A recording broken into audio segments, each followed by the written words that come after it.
Eloisa here. Today I'm sharing 4 ways to feel more feminine. I'm not talking about the outside appearance stuff like the earrings and the hair and the makeup, but I'm talking about internally. So you got 4 things that I've learned basically over the last decade that I wish someone would have gotten 20-year-old me and shaken her and been like, Becca, learn these things. You're gonna need this. But no one did it. So I learned through trial and error. So I'm here to share these things with you. So if you're interested in that, then keep on watching.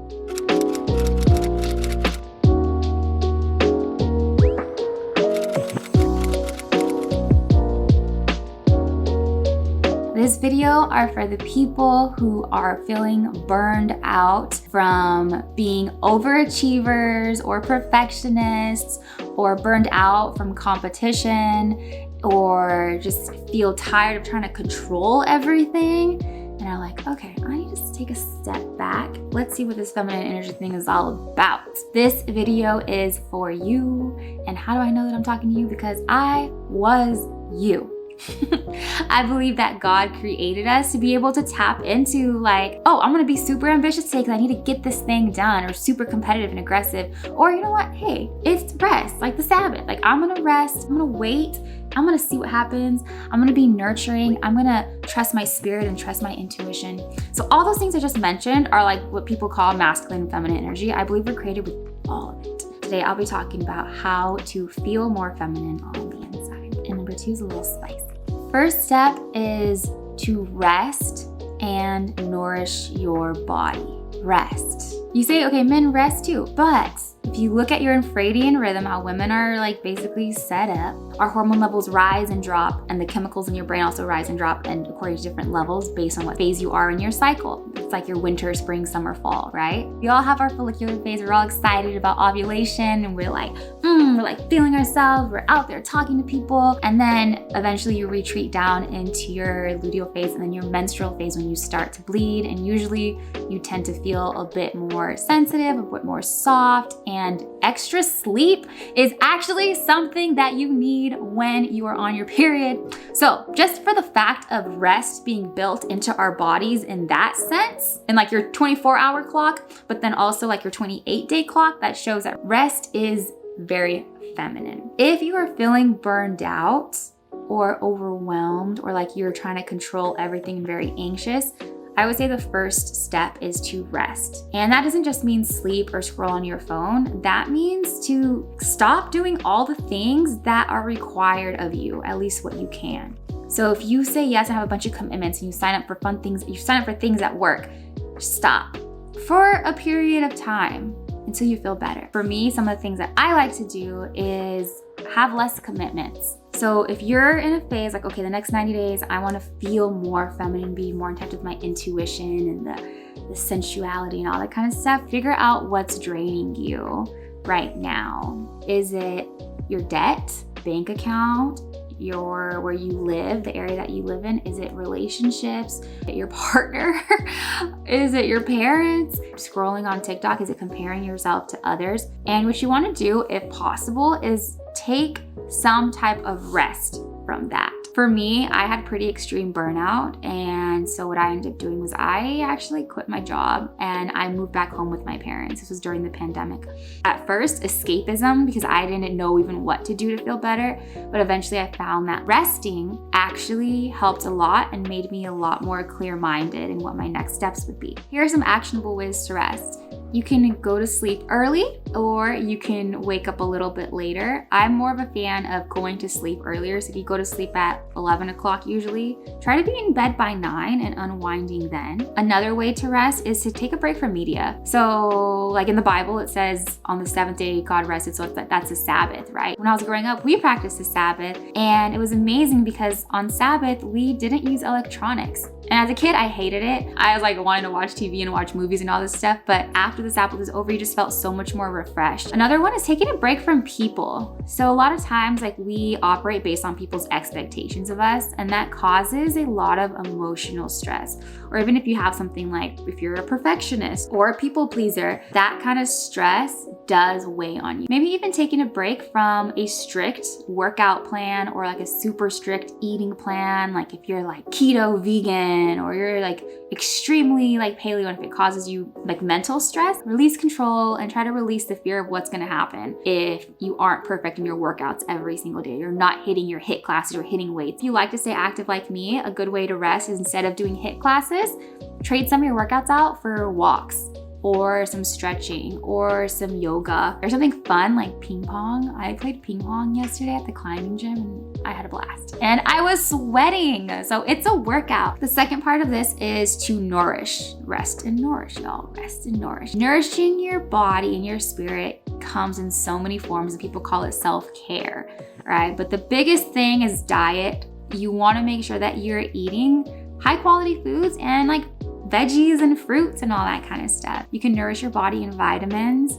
Another good way to nourish yourself is to give yourself like a massage, like a lymphatic drainage massage, which you can find on YouTube. You just massage your lymph nodes and you move the lymph through your body. A way to nourish your spirit is to connect with your spiritual beliefs. So if you're like religious, then that could look like going to church or praying, listening to sermons. That could also look like meditation. So right now it's about resting, and all the energy that usually leaves you, we're trying to bring it back and find things that actually nourish you and fill you up. Another thing that also like nourishes you are doing your hobbies. So if you have a hobby like painting or gardening or something that usually gets you out of your head and into your body, doing something physical just for the sake of enjoyment, not for the sake of I'm gonna get shredded, I'm gonna build a booty in the gym. The second step is to find ways to increase your pleasure levels. So this is pretty cool. I read this in a book called The Wild Woman by Michaela Boehm. I'll link it down below in the description box. But idea is that we all have pleasure, right? It's 0 to 100. And in your daily life, you may sit at like 30% if you're feeling pretty crappy. Or on other times something good happens, it may go up to like a 70%. Sometimes it hits that 100. But the idea is that you have like a baseline.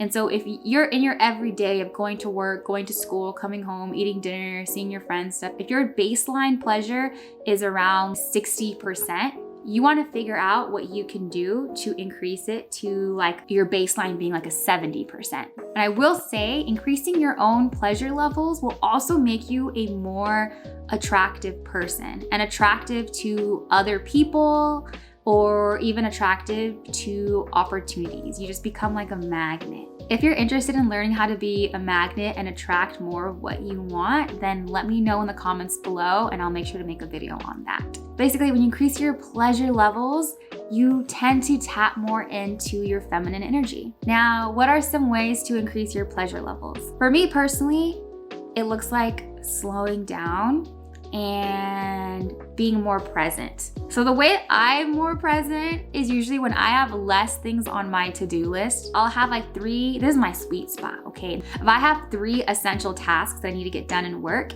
and I go and I focus on those and I get them done. But when I have like a whole bunch of tasks on my list, I usually feel bad at the end of the day. Even if I finished 5 of them, just because there's still stuff left, I feel bad. Another way to increase your pleasure is to really enjoy your food. So that again has to do with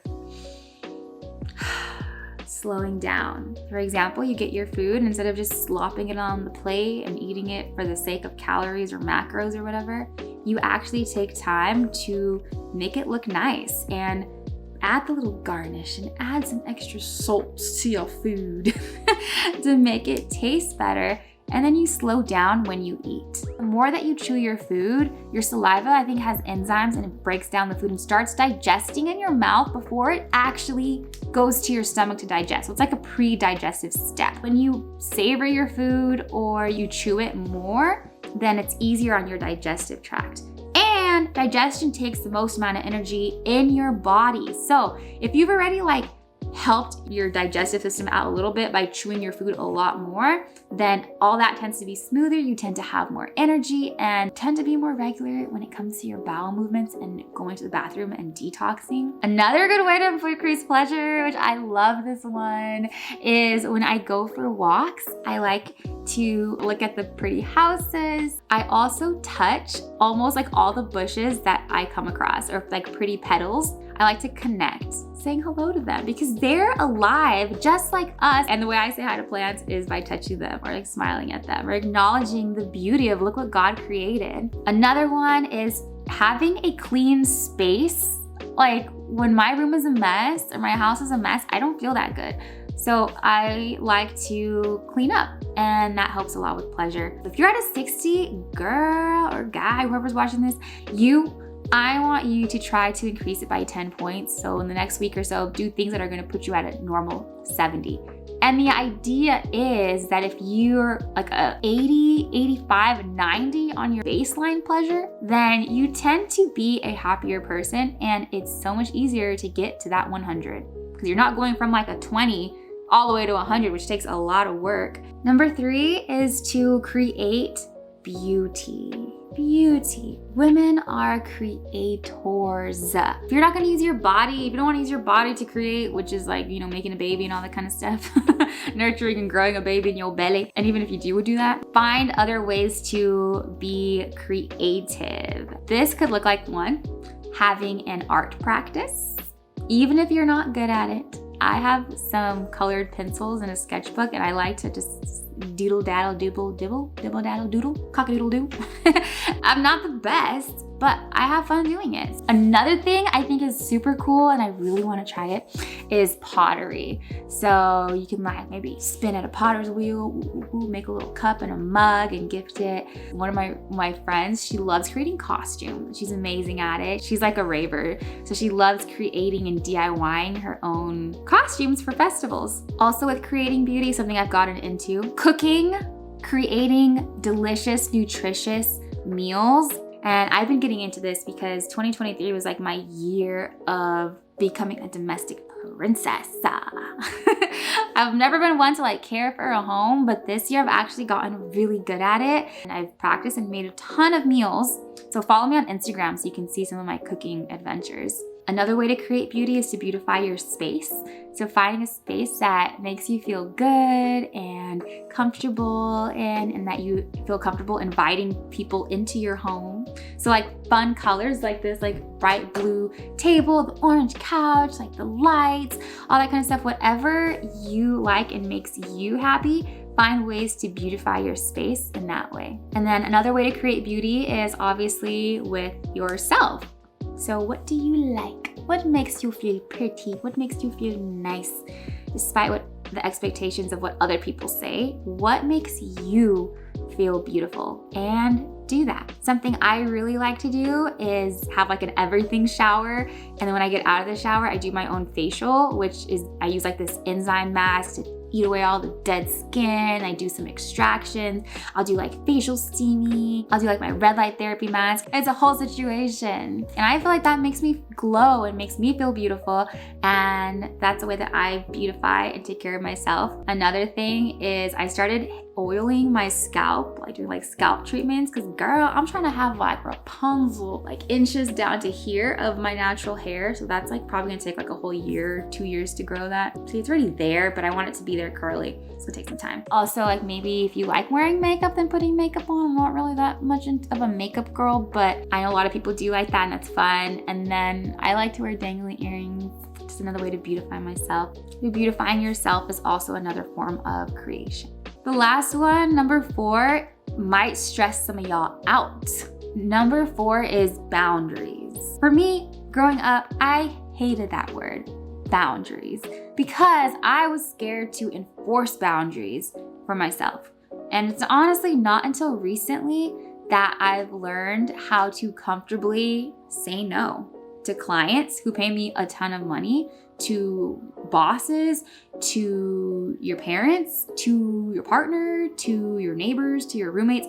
It's really important to learn how to say no. And it's even more important to be able to set boundaries in a respectful way. Boundaries will dictate and determine the course of your life.